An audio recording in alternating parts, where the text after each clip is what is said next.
Mit der Renault Zoe hat Renault seit über 10 Jahren Erfahrung im rein elektrischen Bereich. Mit mittlerweile der zweiten Generation sind sie damit am Markt und jetzt folgt das neue Modell rein elektrisch, nämlich der Renault Megane.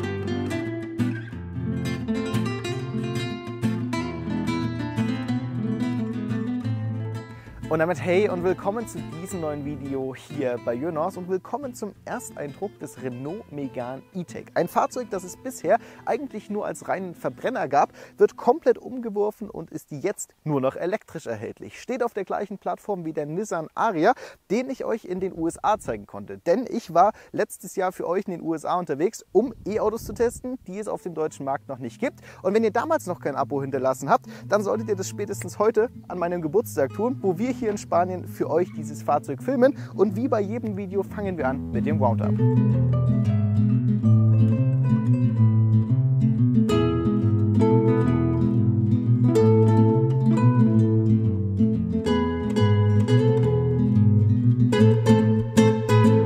Direkt zu Beginn sei gesagt, dass die hier gezeigte Ausstattung die Iconic-Ausstattung ist und dementsprechend einige Sonderelemente hat. Dazu gehören auch diese goldenen Formula One Blades hier im unteren Bereich. Die sehen optisch sehr schön aus und gibt es aber eben nur in dieser Ausstattung. Die dienen auch der Aerodynamik. Insgesamt steht das Fahrzeug aber sehr sportlich und dynamisch da. Es hat einen sehr, sehr hohen Körper, aber sehr flache Elemente, wie auch diese Pure Vision Scheinwerfer.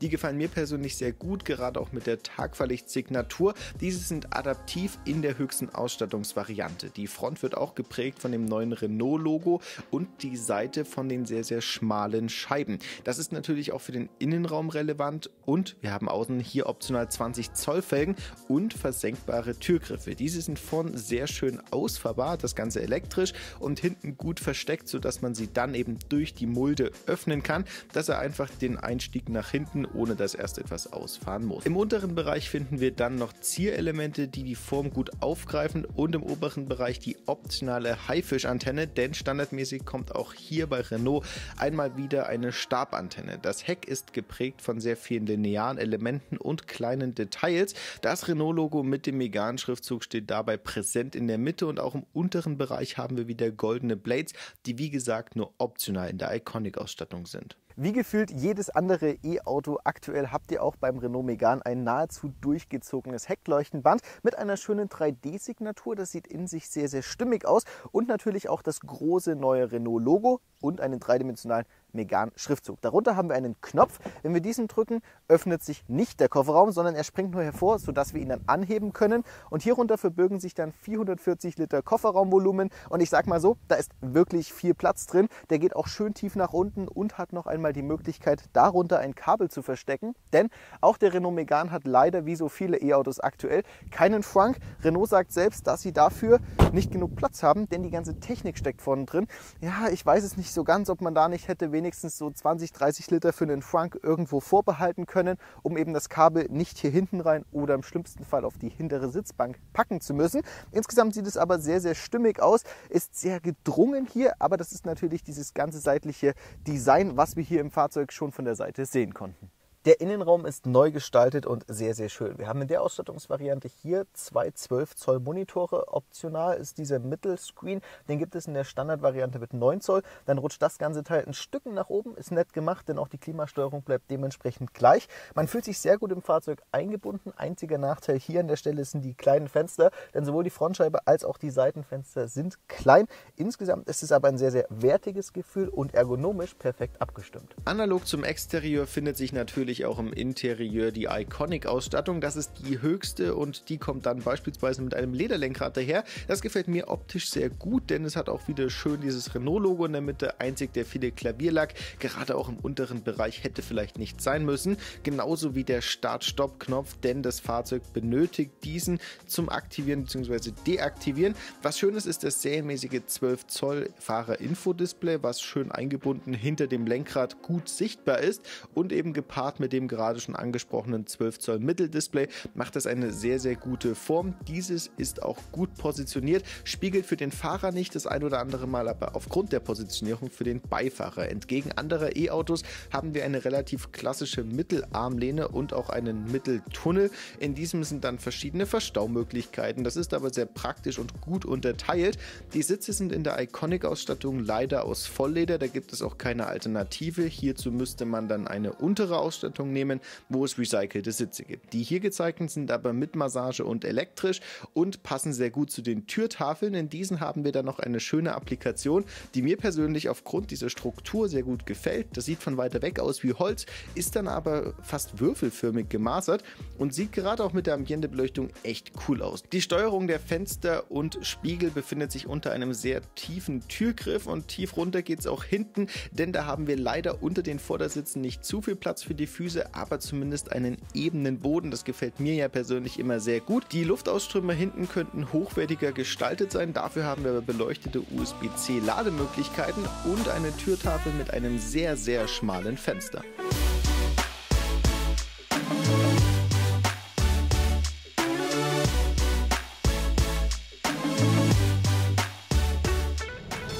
Viel kann man ja bei so einer kurzen Fahrveranstaltung hier tatsächlich gar nicht sagen. Wir können euch aber hier einen kurzen Eindruck von der Autobahn, der Geräuschkulisse geben, denn man hört schon gut den Wind. Ich weiß nicht, ob es an der doch relativ steilen Windschutzscheibe liegt oder was dafür sorgt, dass wir jetzt hier bei Tempo 130 wirklich gute Windgeräusche haben. Das Fahrzeug ansonsten macht aber Laune zu fahren. Wir haben genügend Fahrerassistenzsysteme. Renault hat hier extrem viele Sachen verbaut, sei es jetzt hier eben der adaptive Tempomat, auch der Spurhalteassistent, der hier dauerhaft aktiv ist. Da sind einfach viele Punkte drin und auch auf den kurvigen Landstraßen macht das Fahrzeug Spaß, auch wenn ein Stück weit das Fahrwerk sehr, sehr weich abgestimmt ist. Klar, das soll jetzt hier kein sportliches Auto sein und so weiter, aber für die Momente, wo man dann doch mal vielleicht ein bisschen dynamischer fahren will, ist es sehr weich, es schwimmt sich schnell auf, aber dadurch ist es eben gerade hier auf so einer Langstraße oder auf einer Autobahn sehr, sehr komfortabel und es federt einiges weg. Gerade hier bei den spanischen, ja, doch eher holprigen Autobahnen an vielen Stellen ist es sehr, sehr vernünftig. Bevor wir jetzt zur Bedienung des Fahrzeuges kommen, möchte ich noch kurz ein, zwei Worte zum Thermomanagement im Fahrzeug verlieren, denn im Gegensatz zur Renault Zoe ist die Batterie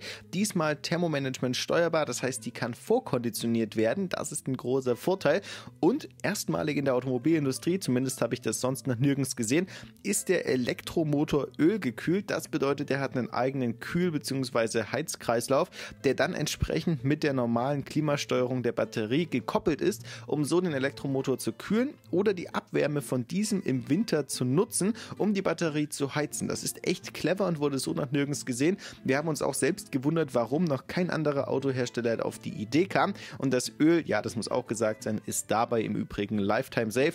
Das heißt, ihr müsst es nie tauschen oder ähnliches. Überrascht hat mich außerdem das Leergewicht, denn die EV40-Variante, also der kleine Akku, wiegt gerade einmal 1625 Kilo und selbst die Höchstausstattung, die wir euch hier zeigen mit der größeren Batterie, wiegt nur 1700 Kilogramm. Nur als Vergleich, ein ID.3 mit 58 Kilowattstunden Batterie wiegt über 1850 Kilo und da hat Renault hier wirklich gut gespart, denn das ist ja im Endeffekt auch sehr, sehr wichtig für den Verbrauch. Kommen wir jetzt aber zur Steuerung des Fahrzeuges und beginnen dabei mit dem Lenkrad, denn das ist das zentrale Element, das ihr in der Hand haltet und da habt ihr rechts 3 Lenkstockhebel und links einen. Das ist für mich schon sehr, sehr viel. Wir haben dann auf dem Lenkrad an sich noch einige Tasten, sei es für die Sprachsteuerung, die Einstellung des Displays, aber auch die ganzen Fahrerassistenzsysteme, die wir auf der linken Seite finden. Rechts im unteren Bereich gibt es noch einen separaten Knopf für die verschiedenen Fahrmodes. Dieser ändert dann auch die Farbe. Das finde ich ein cooles cooles Detail, je nachdem welchen Fahrmodus ihr eben auswählt. Das Ganze wird dann auch nochmal im Fahrerinfodisplay analog angezeigt, sodass ihr eben insgesamt alle Inhalte sehen und steuern könnt. Das ist echt ein schönes Detail und auch die Buttons haben einen guten Klickpunkt, denn sie klicken tatsächlich und sind bis auf die Mitteltaste nicht nur Soft-Touch-Buttons und ihr habt ja auch noch diese Wippe auf den äußeren Bereichen. Die Steuerung ist echt clever gelöst und sehr intuitiv im Gegensatz zu diesem extra Satelliten, den man eben hat für die Mediensteuerung. Das ist man bei Renault gewohnt, mir persönlich gefällt es aber nicht zu gut, denn das ist einfach sehr friemelig und man muss sich da immer erst dran gewöhnen. Außerdem ist jetzt der Gangweilhebel nach oben gewandert und steht so ein bisschen unschön ab, ist aber intuitiver und hat natürlich dementsprechend Platz gespart in der Mittelkonsole. Ihr habt zudem noch Schaltwippen, diese sind für die Rekuperation, denn die könnt ihr in 3 verschiedenen Stufen, beziehungsweise 4, wenn man den Segelmodus mit hineinnimmt, einstellen. Das Ganze wird dann im Display angezeigt und dieses ist auch wirklich knackig scharf und hat 3 verschiedene Anzeigemodis. Diese ändern ihre Farbe je nach Farbprofil und können verschiedene Inhalte darstellen. Beispielsweise hier die Google Maps Karte, die mir persönlich sehr gut gefällt, denn da hat man einfach immer einen Überblick, wo man sich gerade befindet, weiß, was das Navigationssystem einem ansagt. Einzig die Option, dass man hier eben noch sehen würde, wann man ankommt, wäre ganz schön, ist in der Art und Weise nicht umgesetzt, aber sei es drum. Es gibt dann noch die minimalistische Anzeige, die, wenn man sich die rechten Elemente ausblenden lässt, sehr, sehr puristisch daherkommt und eben aufs Fahren sich konzentrieren lässt. Das ist vielleicht gewollt, ich persönlich wäre da eher abgeneigt davon, da es einfach nicht diese 12 Zoll ausnutzt. Wenn ihr die rechten Elemente noch einblenden wollt, dann könnt ihr hier verschiedene Infos analog zu einem Bordcomputer einfach anzeigen lassen. Das ist schön gemacht und eben auch, dass es die Option gibt, das Ganze auszublenden, gefällt mir echt gut. Und damit kommen wir auch schon zum Mitteldisplay hier in der 12 Zoll Variante. Wie gesagt, es gibt auch eine 9 Zoll Option in den unteren Ausstattungen. Das Teil läuft extrem flüssig und wird gepowert von Android Automotive. Nicht Android Auto, das gibt es zwar optional, genauso wie Apple CarPlay, schauen wir uns gleich noch einmal an, aber Android Automotive ist die Plattform, auf der auch beispielsweise der Polestar sein Infotainment-System oder auch die Volvo-Modelle, die rein elektrischen, ES haben. Was ich noch nie gesehen habe, ist diese Darstellung hier von Apples CarPlay, gefällt mir aber tatsächlich ganz gut mit dem Balken im unteren Bereich, denn das passt irgendwie besser zur Aufteilung des Displays. Wir haben ja sonst immer diese Steuerungselemente, die Uhrzeit und so weiter im linken Bereich, sieht aber ganz cool aus. Außerdem habt ihr hier dann eben entsprechend auch Apps, könnt diese durch den App Store erweitern. Da könnt ihr euch dann auch zum Beispiel einen Browser runterladen, um während des Ladens YouTube anschauen zu können. Ja, das funktioniert auch noch, bevor es die eigene YouTube-App dann hoffentlich bald endlich gibt. In den Einstellungen habt ihr die Möglichkeit, das Ladelimit zu setzen. Ihr könnt nahezu alles integrieren und einstellen. Das ist echt optisch auch sehr, sehr schön aufbereitet und funktioniert vor allem flüssig. Und ja, das muss man auch leider im Jahr 2022 immer wieder betonen, dass so ein Betriebssystem flüssig funktionieren kann. Außerdem habt ihr hier in dieser höchsten Iconic-Ausstattung dann auch noch Massagesitze.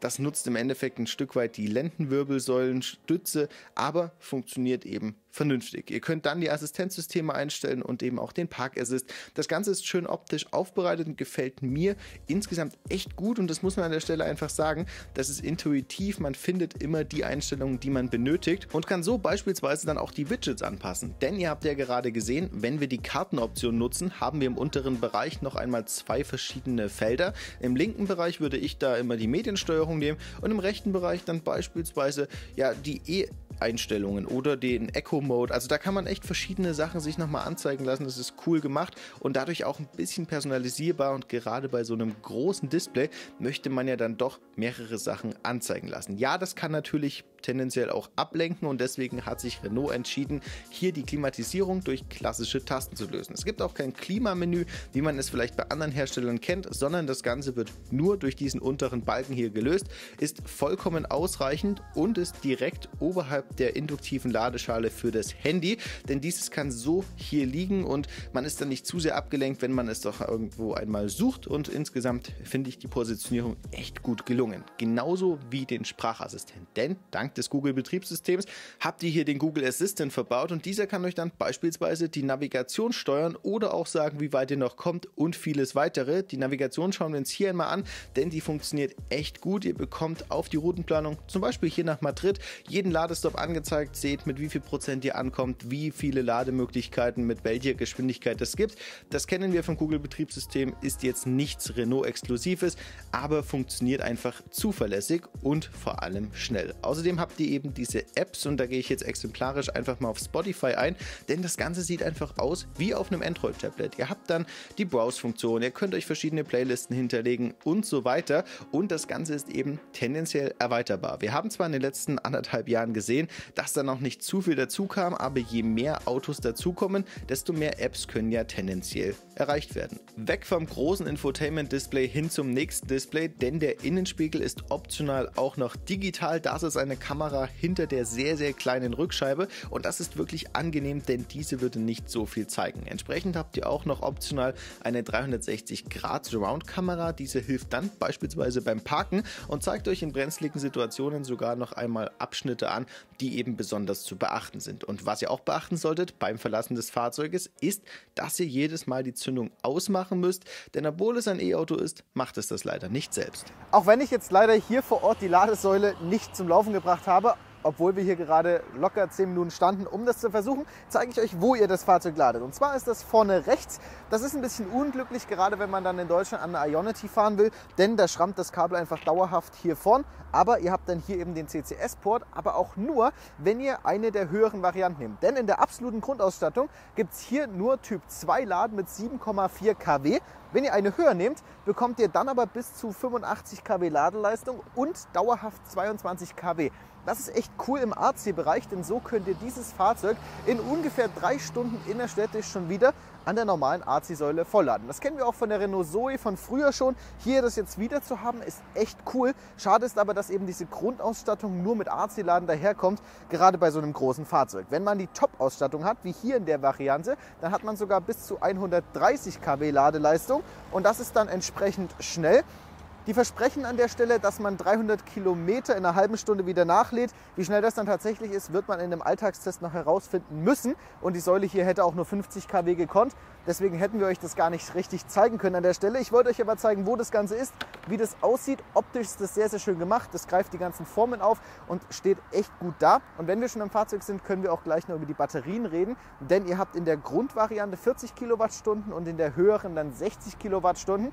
Und das bedingt auch immer entsprechend dann die Leistung, also die Ladeleistung, und es gibt den großen Akku nur mit 220 PS auf der Frontachse, außer ihr nehmt die Evolution IA-Variante, das ist eine reichweitenoptimierte Version. Da habt ihr dann Stahlfelgen mit besonderen Aero-Caps, da ist das ganze Chassis ein bisschen angepasst. Da habt ihr dann auch die WLTP-Reichweite von 470 statt 450 Kilometern. Und da habt ihr mit der großen Batterie, also mit 60 Kilowattstunden, aber nur den kleinen Motor mit entsprechend weniger Leistung. Ich glaube, das sind dann 140 PS. Nagelt mich dann nicht fest. Ich blende es euch hier auf jeden Fall an der Stelle nochmal ein, denn das konnte ich mir jetzt gerade nicht im Kopf merken. Und auch insgesamt ist das so ein bisschen undurchsichtig, wann ihr welche Option bekommt. Da schaut am besten mal in den Konfigurator. Den packen wir euch natürlich auch unterhalb des Videos. Das war es jetzt hier an der Stelle zur Ladeleistung und zur Akkutechnik.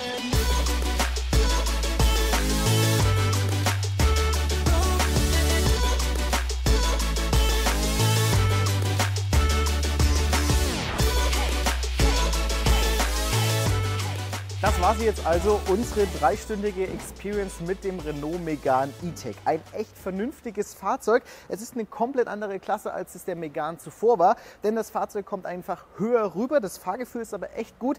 Technisch hätte man vielleicht in der Ladeleistung ein bisschen mehr machen können.